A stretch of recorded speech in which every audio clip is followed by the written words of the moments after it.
প্রিয় দর্শক, আজকে আপনারা আমাদের অনুষ্ঠান যারা দেখছেন, আপনাদের মধ্যে কোনো জুলাই যোদ্ধার মা কি আছেন? যদি থাকেন তাহলে তার কাছে আমার একটি প্রশ্ন আছে।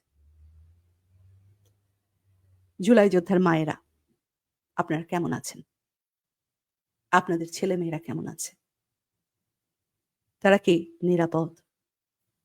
আপনাদের নতুন স্বাধীন দেশে আপনাদের মেয়েরা কি নিরাপদ?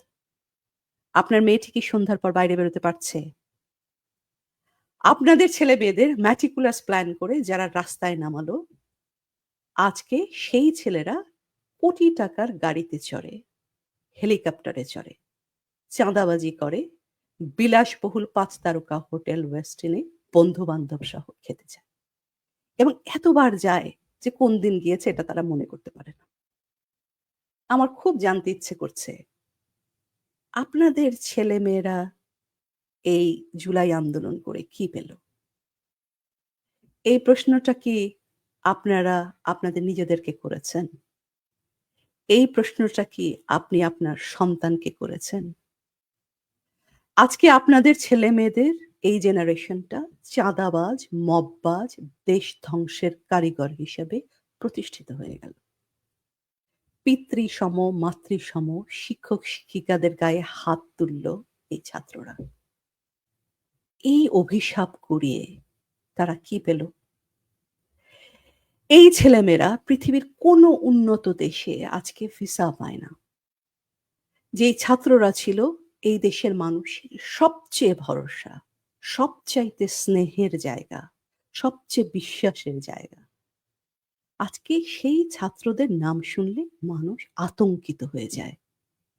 আজকে সমন্বয়ক শব্দটি পরিণত হয়েছে একটা কুৎসিততম গালিতে। আজকে জাতির পিতার মৃত্যুদিনে এই ছাত্রদের কেউ অসভ্য উন্মত্ততায় অশ্লীল গানের সাথে ডিজে পার্টি করে। এদের মধ্যে কি কেউ আপনার সন্তান?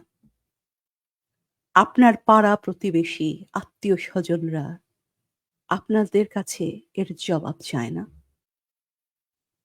একেবারে ধরে টার্গেট করে আপনাদের সন্তানদেরকে ব্যবহার করা হলো।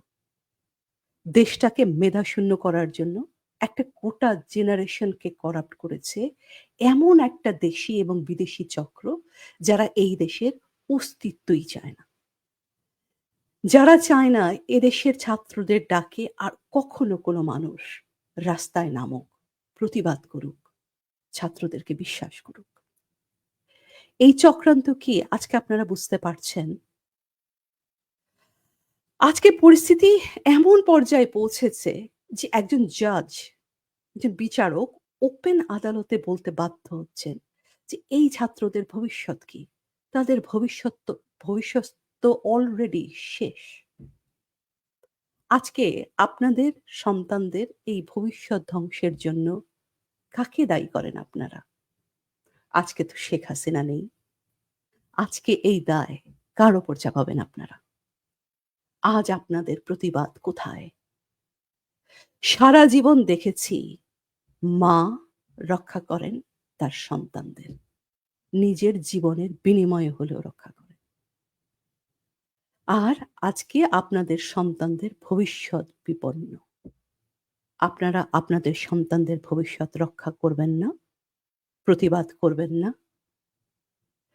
নেপোলিয়ন বলেছিলেন, "আমাকে একজন ভালো মা দাও, আমি তোমাদের একজন ভালো জাতি উপহার দেব।" আজকে দেশের ক্রান্তিকালে যখন অন্ধকার ছেয়ে গেল চারিদিকে, যখন আমাদের সন্তানদের ভবিষ্যৎ বিপন্ন, তখন আমরা সেই মায়ের প্রতীক্ষায় থাকলাম।